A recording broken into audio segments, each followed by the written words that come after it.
17 November Tarique রহমানকে খালাস এবং গিয়াসউদ্দিন আল মামুনকে 7 বছরের কারাদণ্ডাদেশ এবং 40 কোটি টাকা অর্থদণ্ড দেন বিচারিক আদালত। তারেক রহমান বিদেশে থাকায় তার বন্ধু গিয়াসউদ্দিন আল মামুন রায়ের বিরুদ্ধে আবেদন করেন।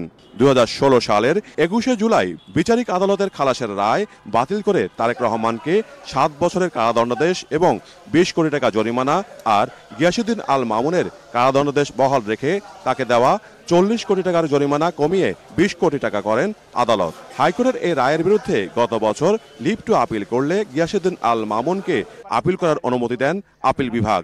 শুনানি শেষে রায় ঘোষণা করা হয়। ক্রেডিট কার্ডের মাধ্যমে টাকা খরচ করলে যে মানি লন্ডারিং হবে, that is an unheard of proposition in the legal arena, যার ফলে অ্যাপিলেট ডিভিশনের পূর্ণাঙ্গ বেঞ্চ পুঙ্খানুপুঙ্খানু বিচার করে এই মামলায় জনাব তারেক রহমান ও গিয়াসউদ্দিন আল মামুনকে এই মামলার দায় হতে অব্যাহতি দিয়েছেন।